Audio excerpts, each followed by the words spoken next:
If what we're seeing so far holds up, the 2026 Mazda CX-50 could be the version that finally gets everything right.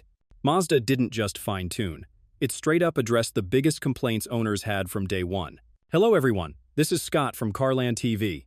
It's time to hop in the front seat because today, I'm breaking down how this next-gen CX-50 might just shut the critics up and finally earn that top-tier spot in the compact SUV lineup. Before I start, I would really appreciate it if you would push those buttons below, the subscribe button, the notification bell, all of them. This is not necessary, but those little clicks help a brother out.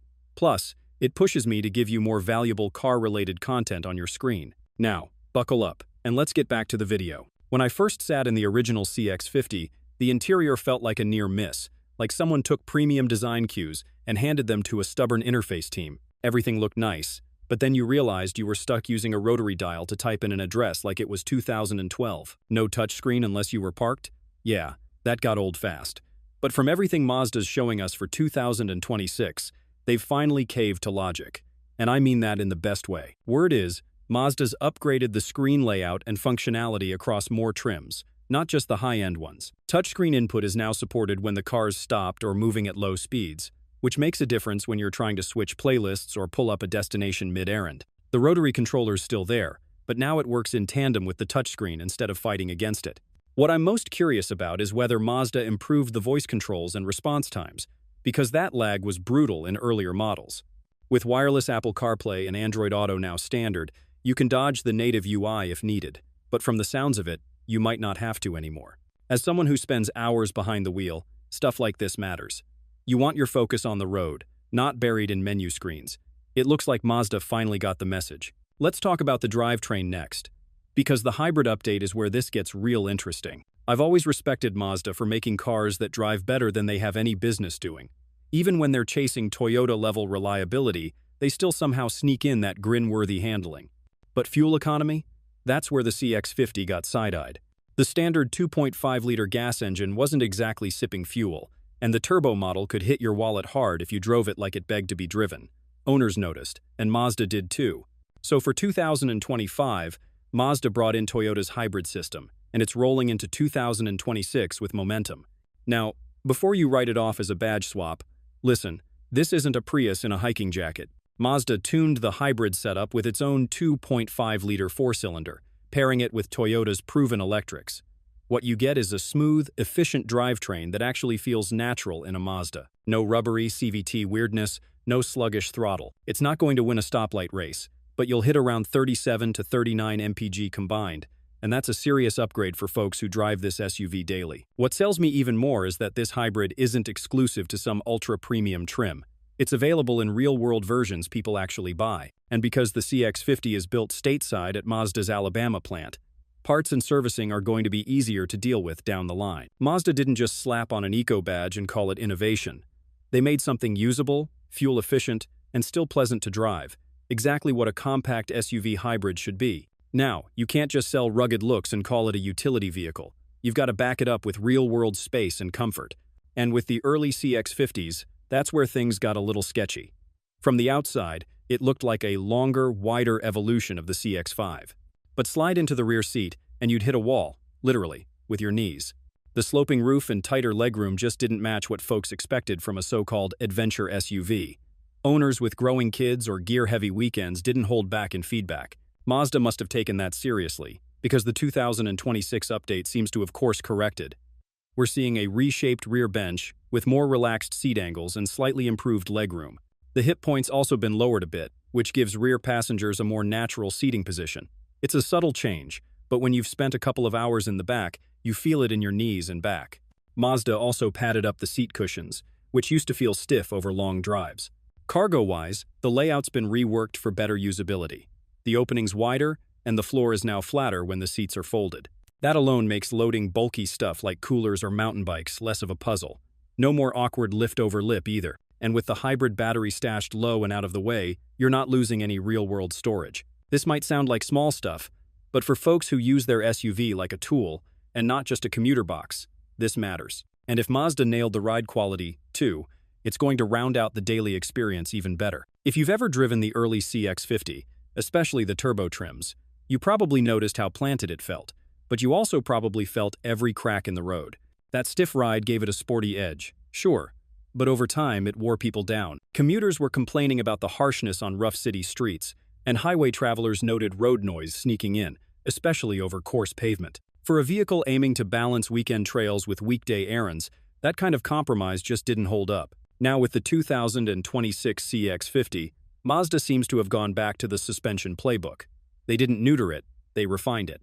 Word is they returned the dampers and softened the rebound rates slightly, especially on the non-turbo and hybrid trims. It still holds a line through a turn like a Mazda should, but now you're not bracing for every expansion joint on the freeway. There's also more underbody insulation and better acoustic glass, which cuts down on wind and tire noise. It's not Lexus quiet, but it's no longer loud enough to drown out your podcasts either. I've said this before with rifles, and I'll say it about cars. Balance is the hardest thing to nail. Ride quality without going sloppy. Firm suspension without punishing the driver. Mazda finally seems to have found that middle ground. And if you're someone who commutes Monday to Friday but still wants to hit a gravel trail on the weekend, this new CX-50 might finally deliver both without compromise. Now that we've felt how it drives, let's look at whether Mazda finally sorted the trim strategy. Because one of the biggest complaints was that you had to overpay just to get the good stuff. Let me tell you, nothing grinds my gears like when an automaker hides all the useful features behind a bloated top trim price tag. That was the case with the early CX-50 lineup. If you wanted ventilated seats, a panoramic moonroof, or even the upgraded infotainment system, you had to jump straight into the Turbo Premium Plus trim. And by then, you were nudging into the low $40K range, which is dangerously close to luxury brand territory, but without the badge or the warranty coverage to match. This time around, Mazda's making smarter plays. For 2026, the word is they're offering key features like the 10.25-inch infotainment screen, heated and ventilated front seats, and the panoramic roof much earlier in the trim walk. The non-turbo Premium and Premium Plus trims are now getting better interior appointments and more tech without forcing you into the turbocharged engine. That opens up more choices for buyers who care about comfort and convenience, but don't necessarily need 320 pound-feet of torque. All trims still come with standard all-wheel drive, which is a huge plus compared to rivals like the CR-V or Rogue that charge extra for it. And with the hybrid now in the mix, there's even more flexibility in how you spec the car. Mazda hasn't released full 2026 pricing yet, but if they hold close to the current structure, it's starting around $31,500 and topping out at just under $44,000. It keeps the CX-50 competitive without pricing out its core buyer. So now that we've got comfort, features, and value dialed in, let's talk about the part that hasn't needed much fixing at all, the design. Mazda might have adjusted a lot under the hood and inside the cabin, but one thing they didn't screw with, and thank God for that, is the CX-50's design. Say what you want about styling being subjective, but in a parking lot full of vanilla compact crossovers, this one still turns heads. The long hood, wide stance, squared-off fenders. It's got that athletic, planted look that makes it feel a cut above. It doesn't try to look like a truck, and it sure as hell doesn't blend into traffic like a CR-V or a Rogue. For 2026, they've added a few sharp updates. Lighting elements have been reworked slightly. They got narrower DRLs, tighter rear signature, and a new blacked-out grille treatment on select trims. New paint options like Tundra Copper and Deep Rhodium give buyers a chance to spec something with a little personality. Even the wheel designs have been freshened up. The Meridian Edition still looks ready to climb something, and the new hybrid trims blend that utility aesthetic with a cleaner, slightly more city-friendly vibe. The cool part is that all of this design translates to actual function. The hood isn't just for show, it gives great forward visibility. Fender cladding helps with minor trail rash. And the lower roof height makes roof rack loading way easier than on bulkier off-roaders. You get out of this thing at a trailhead or in a downtown parking garage, and it still looks like you made the right call. Which brings me to a bigger question. If the CX-50's this dialed in, what's the plan with the CX-5? Because Mazda's keeping both. And that's no accident. Back when the CX-50 was first announced, a lot of us figured it was the CX-5's farewell tour. It looked like a replacement on paper. Bigger footprint, more rugged attitude, fresh design language. But now, heading into 2026, both models are not only still in the lineup, they're thriving. And after digging into Mazda's strategy, I get why they're keeping both. It's not redundancy, it's smart segmentation. Stefan Meisterfeld, Mazda's VP of Strategic Planning, laid it out plainly. The CX-5 is for the urban crowd who wants something polished, refined, and easier to maneuver in tight city streets. The CX-50? It's for the outdoorsy types, who lean more toward weekend trails and rougher backroads. And the sales numbers back it up. In 2024, Mazda moved over 134,000 CX-5s and more than 80,000 CX-50s, with both models sitting among the brand's top 3 sellers. Through mid-2025, that trend has continued, with both nameplates accounting for more than half of Mazda's U.S. sales. Another angle here is production.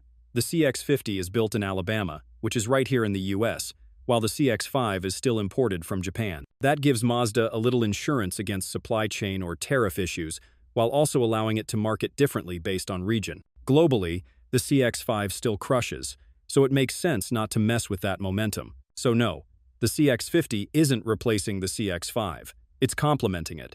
And for buyers, that just means more ways to get into a compact SUV that fits your lifestyle. Overall, the 2026 Mazda CX-50 isn't just a visual upgrade or a mild refresh. It's a full response to what owners and critics have been asking for. Improved ride comfort, smarter tech, better fuel economy with the hybrid option, and a more balanced trim strategy make this the most well-rounded version yet. It still delivers that signature Mazda driving feel, but now it finally lives up to its rugged promise without the compromises. If you passed on the earlier models, this is the one worth revisiting. Mazda didn't just refine the CX-50, they might have finally perfected it.